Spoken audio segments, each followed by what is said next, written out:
Hello students, welcome है आपका अपने ही प्यारे से चैनल में, जिसमें हम काइनेटिक थ्योरी ऑफ गैसेस पर टॉपिक पढ़ रहे थे ट्रांसपोर्ट फिनोमिना यानी कि अभिगमन परिघटनाएं। और उसमें आज हम टॉपिक पढ़ने वाले हैं हीट कंडक्शन, फिर उसके बाद में पढ़ने वाले हैं डिफ्यूजन। इसके साथ ही हमारी ये यूनिट हो जाएगी कंप्लीट। ठीक है, तो आइए स्टार्ट करते हैं हम। देखो, हमारे पास जो है गैस या लिक्विड दे रखा होता है, वो अलग अलग लेयर से मिलकर बना होता है। ये हम पिछले लेक्चर में समझ चुके हैं। ठीक है, कि लिक्विड हो चाहे गैस हो, वो डिफरेंट डिफरेंट लेयर, अलग अलग परतों से मिलकर बना होता है। ठीक है, अब इसमें हीट ट्रांसफर कैसे होता है उसको समझते हैं। तो ये जो भी लेयर्स दे रखी है, जो भी परतें दे रखी है, ये सभी परतों का ताप अलग अलग है। देखो, टेम्परेचर अगर अलग अलग होगा तभी जो है ऊष्मा जो है एक जगह से दूसरी जगह जाएगी। अगर सभी परतों का ताप यानी टेम्परेचर सेम होगा तो इसमें हीट ट्रांसफर नहीं होगी। तो हम ये मान के चल रहे हैं कि जो टॉप लेयर है, जो सबसे ऊपरी परत है, उसका टेम्परेचर हाईएस्ट है, और जैसे जैसे हम नीचे आ रहे हैं टेम्परेचर डिक्रीज होता जा रहा है। यानी कि सबसे निचली परत जो है उसका टेम्परेचर सबसे कम है, सबसे लोएस्ट है। ठीक है, अब सबका टेम्परेचर अलग अलग है और मॉलिक्यूल्स जो है वो उसमें रैंडम मोशन कर रहे हैं, यानी कि यादृच्छिक गति कर रहे हैं। ठीक है, अब ये मॉलिक्यूल्स जो है मूव करते हुए जब एक लेयर से दूसरी लेयर में जाते हैं तो वो वहां से हीट ट्रांसफर कर देते हैं, यानी कि ऊष्मा स्थानांतरित कर देते हैं। ठीक है, तो कितनी हीट ट्रांसफर हो रही है per unit area per unit time में, यानी कि एकांक क्षेत्रफल प्रति सेकंड कितनी ऊष्मा स्थानांतरित हो रही है, उसे कैलकुलेट कर हम जो है कैलकुलेट कर सकते हैं थर्मल कंडक्टिविटी का कोएफिशिएंट, यानी कि ऊष्मीय चालकता गुणांक ज्ञात कर सकते हैं। ठीक है, तो हमें ऊष्मीय चालकता गुणांक ज्ञात करने के लिए ये देखना है कि किसी पर्टिकुलर लेयर में कितनी हीट ट्रांसफर हो रही है per unit area per unit time में। तो हीट कैसे ट्रांसफर होगी? मॉलिक्यूल जब एक लेयर से दूसरी लेयर में आएगा तो हीट ट्रांसफर करेगा। अब देखो, हमने कहा कि टॉप लेयर का जो मॉलिक्यूल होगा उसके पास में हीट ज्यादा होगी, टेम्परेचर ज्यादा होगा, तो वो अगर बॉटम में आएगा तो वो अपने से नीचे वाले को जो है हीट देगा। और अगर मान लो कोई मॉलिक्यूल नीचे वाली लेयर से टॉप लेयर पे जाता है तो नीचे वाली लेयर का टेम्परेचर कम है, तो वो अगर टॉप में जाएगा तो वो उसको हीट देने की बजाय उससे हीट लेगा। तो बॉटम वाली लेयर हीट लेती है और टॉप वाली लेयर जो है हीट देती है। तो हम कोई भी एक लेयर कंसीडर कर लेते हैं, कोई भी एक परत मान लेते हैं, वहां से हम कैलकुलेशन करेंगे। ठीक है, तो हमने एक लेयर मान ली, लेयर 2। ठीक है, इसके ऊपर वाली लेयर इसको हीट देगी, लेयर 3 इसको हीट देगी और लेयर 1 इससे हीट लेगी। ठीक है, तो कैसे लेगी? मॉलिक्यूल्स जब यहां से मूव करेंगे तो हीट का ट्रांसफर होगा। ठीक है, तो सिचुएशन हमें मैथमेटिकली क्या दे रखी है कि यहाँ हमारे पास डिफरेंट डिफरेंट लेयर्स है और सारी लेयर्स के बीच में जो सेपरेशन है, यानी कि दूरी जो है हर एक लेयर के बीच में, वो आपको यहाँ डायग्राम में शो हो रही है। ये लेयर्स के बीच में सेपरेशन लैम्डा है। लैम्डा यहाँ पर क्या है? मीन फ्री पाथ, माध्य मुक्त पथ। मीन फ्री पाथ का मतलब क्या होता है? दो कोलिजन के बीच की सेपरेशन। तो एक मॉलिक्यूल यहां पर है और एक मॉलिक्यूल यहां पर है, तो वो जब यहां से यहां आएगा तभी कोलिजन होगा। तो कोलिजन के बीच की जो डिस्टेंस है वो कितनी होगी? लैम्डा होगी। तो दो लेयर्स, कोई भी दो लेयर्स जो है, कंसेक्यूटिव लेयर जो है, क्रमागत लेयर जो है, उनके बीच की जो डिस्टेंस है, वो सेपरेशन जो है वो कितना दे रखा है? लैम्डा दे रखा है। इसमें से कोई एक लेयर कंसिडर कर रहे हैं, लेयर सेकंड, जो कि बॉटम से जेड हाइट पर है और उसका टेम्परेचर कितना है? टी है। ठीक है, अब इस बेसिस पे, इसको रेफरेंस मानकर हमें ये देखना है कि लेयर 3 और लेयर 1 का टेम्परेचर कितना होगा। ठीक है, तो वो कैलकुलेट इजीली किया जा सकता है। आप देखो, यहां पर जब हम लेयर 2 से ऊपर जाते हैं तो ऊपर जाने पर टेम्परेचर इंक्रीज होता है। तो टेम्परेचर के इंक्रीजिंग की रेट क्या है? यहां पर टेम्परेचर ग्रेडियंट अगर हम देखें, टेम्परेचर ग्रेडियंट यानी कि ग्रेडियंट की डेफिनेशन मैंने आपको पिछले लेक्चर में बताई थी, यूनिट डिस्टेंस पर टेम्परेचर कितना चेंज होता है। तो यहां से आप देखो, अगर हम dz हाइट तक जाते हैं तो टेम्परेचर dt अमाउंट से चेंज हो जाता है। तो dz हाइट में dt से चेंज हो रहा है, तो यूनिट में कितना होगा? dt by dz। ये टेम्परेचर में परिवर्तन की दर है, ठीक है, रेट ऑफ चेंज है। तो देखो, हमने कहा कि यहां पर टेम्परेचर T है और परिवर्तन की दर dt बाय dz है। तो लैम्डा हाइट पर जाने पर, मतलब लैम्डा हाइट और ऊपर जाने पर टेम्परेचर कितना हो जाएगा?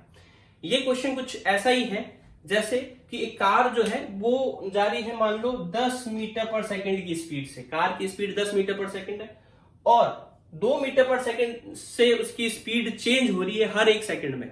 मतलब अभी 10 मीटर है, 1 सेकंड के बाद में 2 मीटर पर सेकंड से चेंज हो जाती है, मतलब बढ़ जाती है। ठीक है, तो 5 सेकंड बाद में कार की स्पीड कितनी होगी? तो कार की अभी जो स्पीड है वो 10 है। ठीक है, 2 मीटर पर सेकंड से वो चेंज हो रही है हर 1 सेकंड के बाद में, और 5 सेकंड के बाद में कितनी चेंज हो जाएगी? तो 1 सेकंड में 2 चेंज हो रही है, तो 5 सेकंड बाद 10 चेंज हो जाएगी। तो ये इतनी चेंज हो जाएगी, और इतनी अभी है, तो टोटल स्पीड कितनी हो जाएगी? 20। तो हमने यहाँ पर जो फाइनल स्पीड कैसे निकाली? अभी इनिशियली कितनी है, रेट ऑफ चेंज कितनी है, और रेट ऑफ चेंज से आपने कितने टाइम है उससे मल्टीप्लाई कर दिया और इस तरह से निकाला।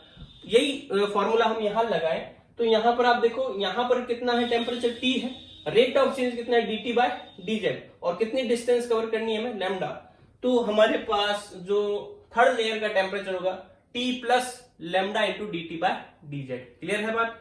ठीक है, तो इतनी तो है, इतनी तेजी से परिवर्तित हो रही है, और ये इतनी दूरी तक परिवर्तित होगी, तो ये कुल परिवर्तन हो जाएगा, ये कुल टेम्परेचर हो जाएगा किसका? लेयर थर्ड का टेम्परेचर हो जाएगा।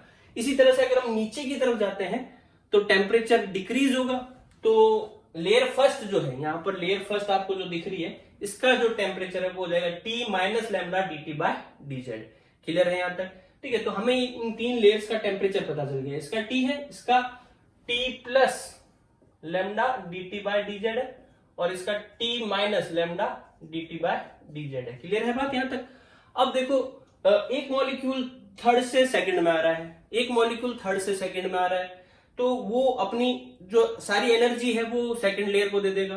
ठीक है, तो उसके पास में कितनी एनर्जी होती है? एक मॉलिक्यूल के पास में कितनी एनर्जी होती है? हमने पढ़ा था कितनी होती है एनर्जी इक्विपार्टीशन लॉ से, ऊर्जा समविभाजन नियम से, FkT/2। ठीक है, एक मॉलिक्यूल के पास में FkT/2 है। हाफ KT तो होती है 1 डिग्री ऑफ फ्रीडम के पास में। अगर एक मॉलिक्यूल के पास में F डिग्री ऑफ फ्रीडम है तो FkT/2 होती है। तो मॉलिक्यूल के पास में एनर्जी Fk/2 इंटू T। अब देखो, वो थर्ड लेयर का मॉलिक्यूल है, इसलिए उसका टेम्परेचर कितना है? टेम्परेचर उसका है T plus lambda dt by dz, इसलिए Fk/2 और T की जगह पर आ गया T plus lambda dt by dz। तो अगर एक मॉलिक्यूल आता है तो इतनी वो क्या करेगा? हीट ट्रांसफर करेगा। अब अगर हम देख लें कि कितने मॉलिक्यूल आ रहे हैं, एक मॉलिक्यूल इतनी कर रहा है, तो मॉलिक्यूल आ कितने रहे हैं वो हम देख लें। यहां से यहां तक कितने मॉलिक्यूल आ रहे हैं, तो मॉलिक्यूल काउंट करने के लिए हम यहाँ पर एक सिलेंडर मान लेते हैं, एक बेलन मान लेते हैं। जैसा कि हमने पिछले लेक्चर में भी देखा था, इस बेलन का जो क्रॉस सेक्शनल एरिया है, यानी कि अनुप्रस्थ काट का जो क्षेत्रफल है, वो 1 मीटर स्क्वायर मान लेते हैं। ठीक है, अब इस बेलन में कितने मॉलिक्यूल है पहले वो कैलकुलेट करते हैं, फिर हम पता करते हैं कि 3 से 2 में कितने मॉलिक्यूल आ रहे हैं।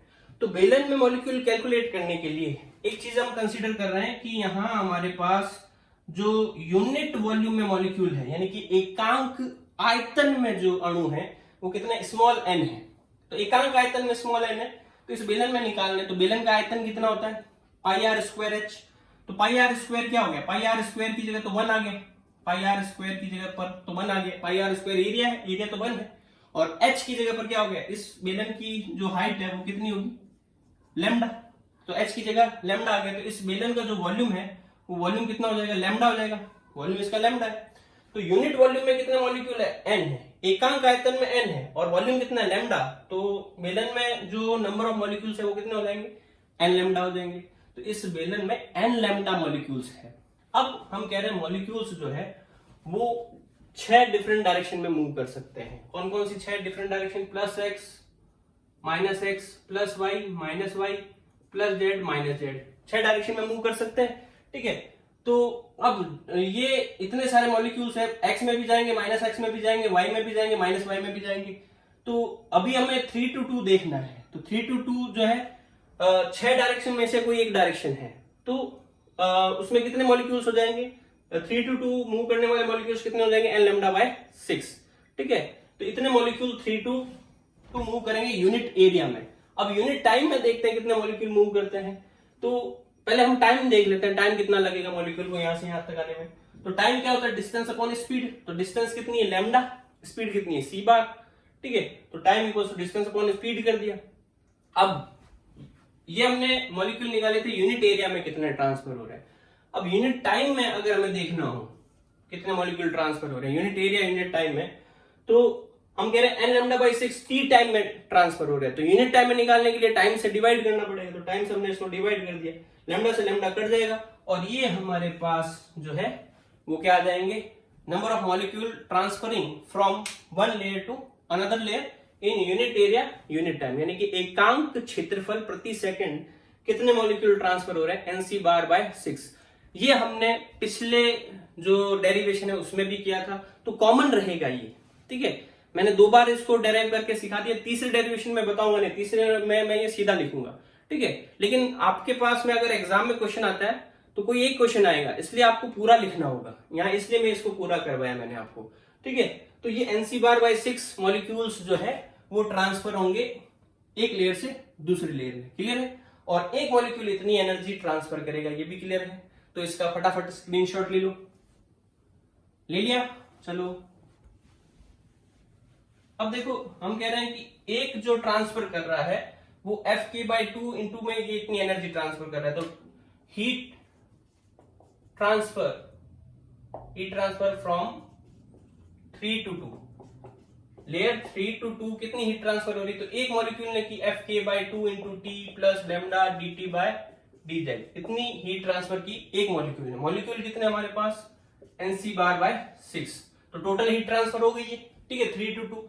अब सेम फंडा सेम कॉन्सेप्ट 1 to 2 में लगेगा, 1 to 2 में भी इतने ही मॉलिक्यूल्स जाएंगे एनसी बार बाय 6, और एक मॉलिक्यूल कितनी हीट ट्रांसफर करेगा, तो वो देखें हीट ट्रांसफर फ्रॉम 1 to 2, पहली लेयर से दूसरी लेयर में कितनी हीट ट्रांसफर हो रही है, तो एफ के बाय 2।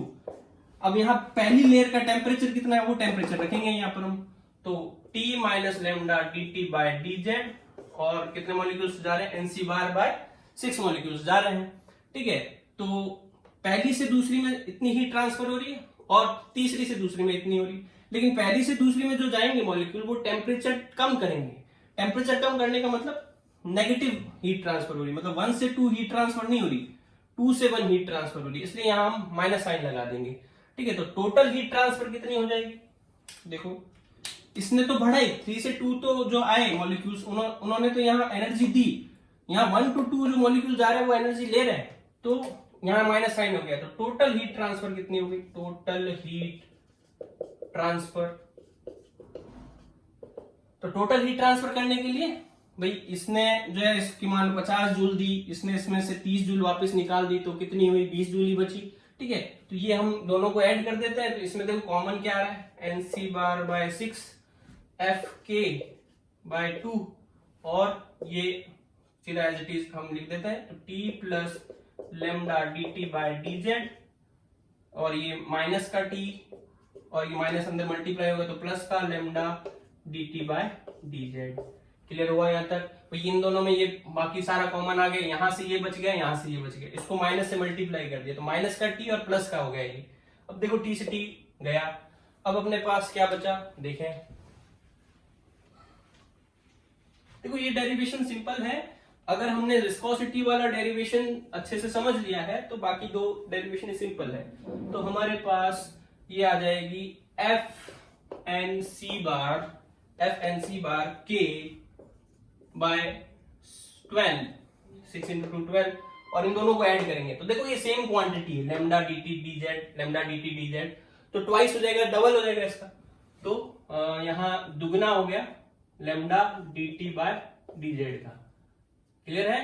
फिर ये 2 से ये 12 कट गया 6 बार, तो ये बन जाएगा F N C bar K by 6 lambda D T by D Z. ये हमने क्या कैलकुलेट किया है, ये हमने हीट ट्रांसफर कैलकुलेट की है, टोटल हीट ट्रांसफर, और किसमें, unit area unit time, unit area unit time, ठीक है। यूनिट एरिया यूनिट टाइम में जो भी चीज फ्लो होती है उसे क्या बोलते हैं, फ्लक्स। तो ये हीट का फ्लक्स हो गया, तो फ्लक्स को किस सिंबल से लिखते हैं, जे से, पिछले लेक्चर्स में हमने पढ़ा था, तो ये जे हो गया, हीट का फ्लक्स हो गया, ठीक है। तो हमने ये भी पढ़ा था कि जो हीट का फ्लक्स होता है वो प्रोपोर्शनल होता है टेम्परेचर ग्रेडियंट के, ताप प्रवणता के समानुपाती होता है। समानुपाती का चिन्ह हटाते हैं तो यहाँ कांस्टेंट आता है, कांस्टेंट की आता है, ठीक है।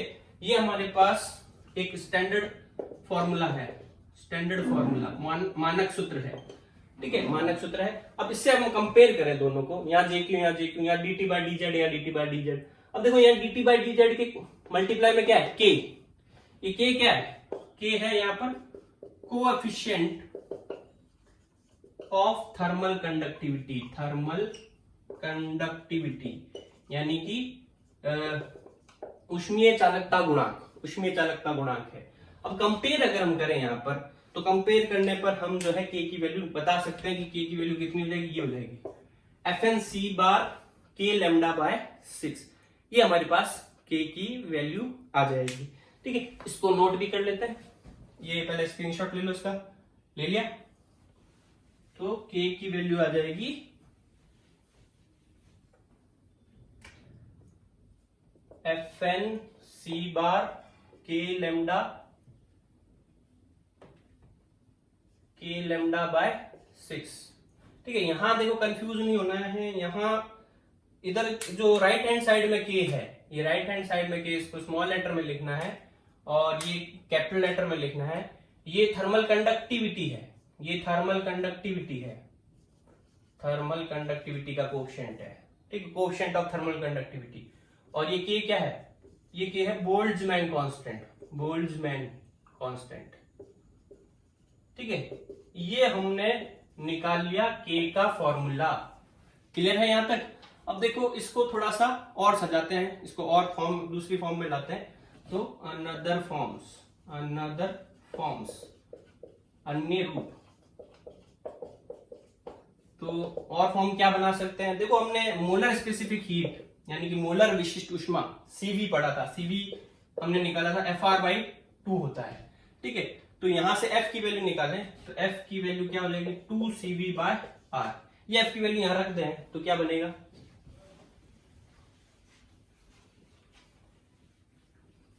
देखो वैल्यू रखते हैं, क्या आता है आंसर, कैपिटल के बराबर में ये NC बार स्मॉल के लैम्डा बाय 6 पड़ा है। यहाँ F की वैल्यू पर हमने रख दिया 2CV/R, 2CV/R हो गया। ठीक है, अब देखो यहाँ ये स्मॉल के क्या है, स्मॉल के बोल्ट्जमैन कांस्टेंट है, ये बोल्ट्जमैन कांस्टेंट है, ये R क्या है, गैस कांस्टेंट है। ठीक है, इनमें रिलेशन होता है, क्या होता है रिलेशन इनमें, R बराबर में K इंटू Na, R बराबर में K into Na। Boltzmann constant को Na यानी कि एवोगाड्रो नंबर से मल्टीप्लाई कर दे तो हमारे पास R आ जाता है। तो R की वैल्यू रख देते हैं, तो R की वैल्यू रखेंगे क्या आएगा, NC bar K lambda by 6 2CV/K Na। अब देखो क्या होगा, K से K गया और ये 2 से 6 गया, तो ये क्या हो गया NC बार बाय 3 लैम्डा और ये CV/Na। Na यहाँ पर क्या है, एवोगाड्रो नंबर। अब देखो ऊपर नीचे स्मॉल m से मल्टीप्लाई कर देते हैं, ऊपर नीचे स्मॉल m से मल्टीप्लाई कर, पहले ये स्क्रीनशॉट ले लो, आप ले लिया, चलो अब देखो ऊपर नीचे स्मॉल m से मल्टीप्लाई कर देते हैं इसमें, तो ये क्या बन जाएगा NC bar lambda CV upon में 3Na। यहां पर भी m से मल्टीप्लाई कर दिया, यहां पर भी m से मल्टीप्लाई। m यहां पर है क्या, स्मॉल m है क्या, यहां पर small m mass of one molecule, मतलब एक अणु का द्रव्यमान है। क्लियर है? अब देखो एक अणु का द्रव्यमान m है, स्मॉल m है, और एक मोल में ऐसे कितने अणु होते हैं, एक मोल में ऐसे Na अणु होते हैं, यानी कि एवोगाड्रो नंबर के बराबर में होते हैं। तो एक मोल का मास जो है, एक मोल का द्रव्यमान मास जो है वो कितना हो जाएगा, एक अणु का मास इंटू एक मोल में कितने अणु है Na, तो ये एक मोल का मास हो जाएगा, मोलर मास बोलेंगे इसको। ठीक है, मोलर द्रव्यमान, तो मोलर द्रव्यमान m हो जाएगा, कैपिटल M। तो इसकी जगह कैपिटल M लिख सकते हैं, तो ये बन जाएगा NC बार लैम्डा, ये m आगे लिख देते हैं small m, MNC bar lambda CV upon 3 capital M। ये हमारे पास जो है वो फॉर्मूला आ गया। दूसरा किस फॉर्म में आ गया, CV के फॉर्म में आ गया। ठीक है, ये फॉर्मूला आ गया CV के फॉर्म में। क्लियर है यहां तक? अब देखो इसका एक और रूप देखते हैं।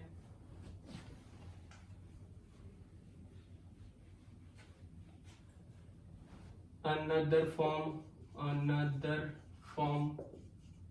2, तो पहली फॉर्म थी, ये दूसरी फॉर्म और देखें। हमें पता है देखो लैम्डा जो होता है वो 1/√2 पाई d² n होता है। ठीक है, ये लैम्डा की वैल्यू होती है। इससे हमारे पास n लेमडा की वैल्यू जो है वो हो जाएगी 1/√2 पाई d स्क्वायर। ठीक है, तो यहाँ n है, ये लेमडा, n लेमडा की जगह ये सीधा रख सकते हैं। उसके अलावा c बार या एवरेज स्पीड है, एवरेज स्पीड कितनी होती है? एवरेज स्पीड होती है 8RT/πm, ये एवरेज स्पीड होती है 8RT/πm। ठीक है, तो ये वैल्यू रख सकते हैं हम। तो ये दोनों वैल्यू जो है हम इसमें रख दें तो हमारे पास क्या आएगा, देखो ये स्क्रीनशॉट ले लिया होगा आपने। अब हमारे पास देखो क्या आएगा, ये वैल्यू रखते हैं तो k की वैल्यू हो जाएगी m पड़ा है, n लेमडा की जगह पर आ गया 1/√2 पाई d स्क्वायर। ठीक है, और c बार की जगह पर आ गया रूट में 8RT/πM। ठीक है, और ये cv पड़ा है अपॉन में कैपिटल M यहाँ पर भी पड़ा है, ये 3 पड़ा है। ठीक है, ये हमारे पास जो है फॉर्मूला बना। अब देखो इसमें आप इजीली देख सकते हैं कि ये स्मॉल m है, ये कैपिटल M है। ठीक है, स्मॉल m और कैपिटल M में रिलेशन आपको पता है। देखो यहाँ इसको r को अगर हमें हटाना हो तो r की जगह पर k इंटू na लिख सकते हैं और कैपिटल M की जगह पर स्मॉल m इंटू na लिख सकते हैं। ठीक है, तो ये वैल्यूज अगर हम रख दें तो हमारे पास क्या आएगा, देखो 1/3√2 पाई d स्क्वायर, ये स्मॉल m तो पड़ा है, यहाँ पर ये √2 अपने इस रूट के अंदर भेज देते हैं तो ये बन जाएगा 8 r की जगह पर k na, ये t अपॉन में पाई m की जगह पर स्मॉल m इंटू na। ठीक है, और ये √2 अंदर चला गया 2, और ये cv upon small capital M की जगह पर m इंटू na, ये रख दे और सॉल्व करें इसको। देखो क्या होता है, यहाँ पर ये 2 से 4 टाइम्स, ठीक है, यहाँ na से na गया।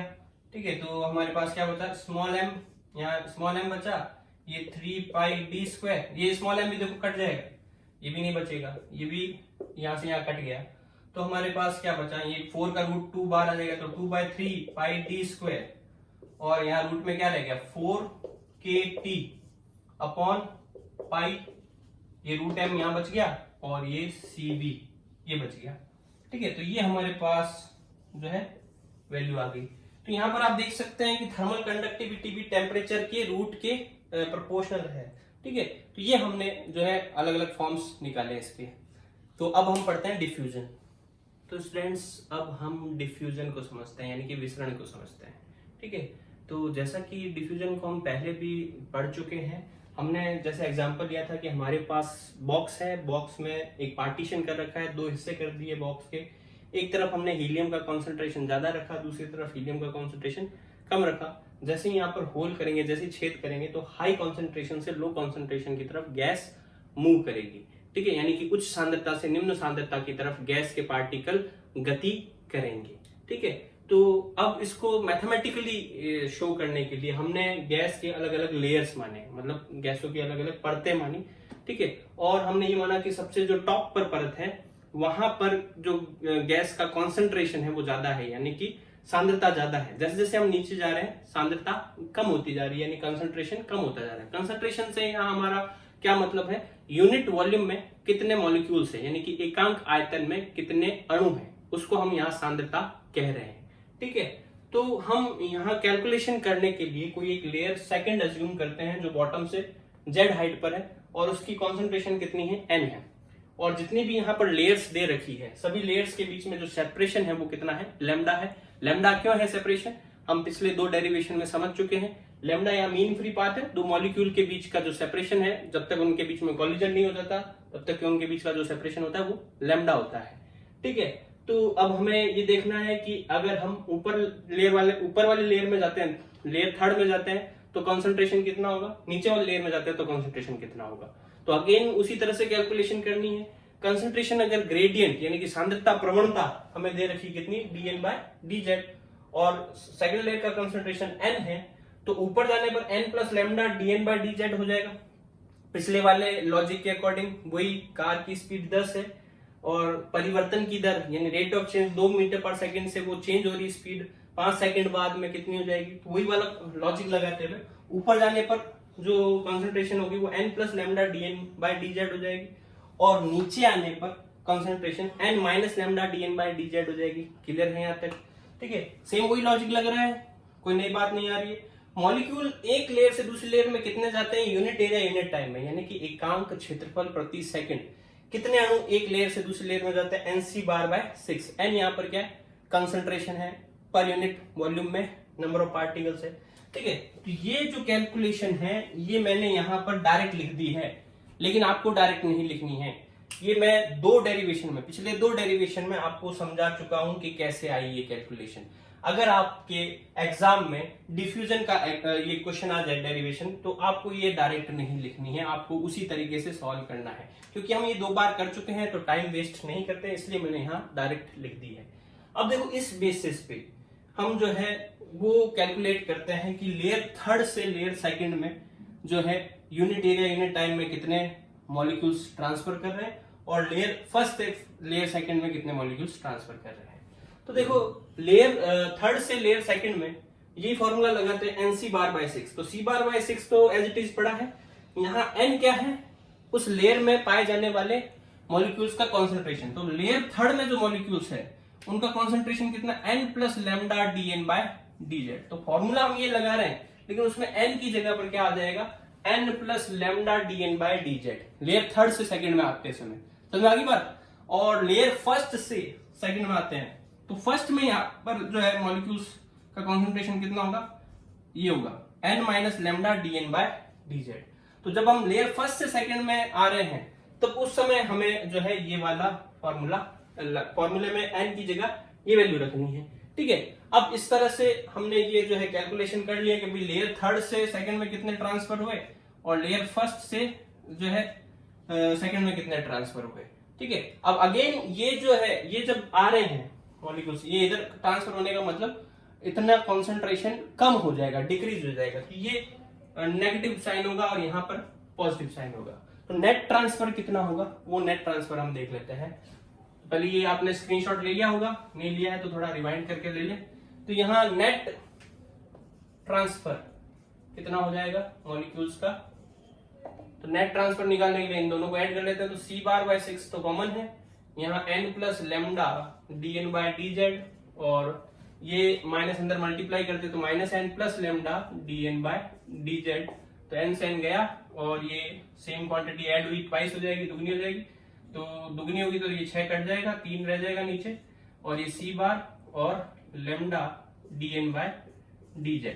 ये हमारे पास फ्लक्स आ गए। तो ठीक है, per unit area per unit volume में कितने मॉलिक्यूल्स ट्रांसफर हो रहे हैं। तो ये मॉलिक्यूल्स का फ्लक्स हो गया, जे n हो गया ये। ठीक है, तो हमने स्टैंडर्ड फॉर्मूला पढ़ा हुआ है कि जो मॉलिक्यूल्स का फ्लक्स जो होता है वो किसके बराबर में होता है? मॉलिक्यूल्स का फ्लक्स Jn बराबर में, वो प्रोपोर्शनल होता है किसके? ग्रेडियंट के, कॉन्सेंट्रेशन ग्रेडियंट के प्रोपोर्शनल होता है। प्रोपोर्शनल का साइन हटता है तो ये कांस्टेंट आ जाता है d। तो यहाँ कंपेयर अगर हम करेंगे तो यहाँ से d की वैल्यू आ जाएगी लैम्डा C/3। तो ये हमने d की वैल्यू भी निकाल ली। तो इस तरह से हमने तीनों कांस्टेंट जो है लैम्डा और C बार के टर्म में रिप्रेजेंट कर दी। इसका दूसरा फॉर्म निकालना चाहे तो हम इजीली निकाल सकते हैं। लैम्डा की जगह पर क्या आ जाएगा? 1/√2 पाई d स्क्वायर n, और ये 3 पड़ा है। C बार की जगह पर क्या आ जाएगा? रूट में 8RT/πm, ये रख देंगे। ये हमारे पास अनदर फॉर्म हो गया। तो इस तरह से हमने तीनों जो ट्रांसपोर्ट फिनोमेना है उसको समझ लिया है। तो थ्योरेटिकली अब हमने कंप्लीट कर दिया है। कुछ क्वेश्चंस आपको मिलेंगे, उनके आंसर आपको या तो आप यूट्यूब कमेंट सेक्शन में दे सकते हैं या टेलीग्राम पे जो चैनल बना हुआ है उसमें आप ऑप्शन चूज कर सकते हैं। तो अब तक जो हमने डेरिवेशन किए हैं उसके बेसिस पर कुछ क्वेश्चंस जो एग्जाम में भी पूछे जा सकते हैं वो मैं क्वेश्चन करवाऊंगा, और उसके बाद में आपको कुछ न्यूमेरिकल क्वेश्चंस दूंगा करने के लिए, वो करने हैं। ठीक है, मैं आपको एक हिंट दे दूंगा कि उसमें कैसे उसको सॉल्व करना है, फिर उसको आपको सॉल्व करना है और आंसर कमेंट सेक्शन में या टेलीग्राम में करना है। ठीक है, तो देखें आप यहाँ पर, यहाँ हमें क्वेश्चन क्या दिया हुआ है कि रिलेशन निकालना है के नीटा और सीवी में। नीटा यहाँ क्या विस्कोसिटी कोएफिशिएंट है, के यहाँ पर क्या है? के यहाँ पर बोल्ट्जमैन कांस्टेंट नहीं है, के यहाँ थर्मल कंडक्टिविटी है। ठीक है, उष्मीय चालकता वाला गुणांक है, और नीटा शांता गुणांक है, और सीवी क्या है? मोलर स्पेसिफिक हीट, यानी कि मोलर विशिष्ट ऊष्मा है। तो इनके बीच में संबंध ज्ञात करना है। तो देखो, हमने नीटा का ये फॉर्मूला डेराइव किया था, नीटा बराबर में 1/3 mn c बार लैम्डा, और k का ये फॉर्मूला डिराइव किया था हमने, k का ये फॉर्मूला डिराइव किया। ठीक है, अब इन दोनों फॉर्मूले में देखें, आप इन दोनों को अगर हम डिवाइड कर दें, दोनों को डिवाइड कर दें, k बाय नीटा निकालें, k बाय नीटा निकालें, तो क्या होगा, देखो 1/3 से 1/3 गया, mn से mn गया, c बार से c बार गया, लैम्डा से लैम्डा गया, तो यहाँ बचेगा क्या, cb बाय m। ठीक है, तो ये अपने पास इनके बीच का रिलेशन आ गया, k बाय नीटा बराबर cb बाय m, या यूं लिख सकते हैं कि km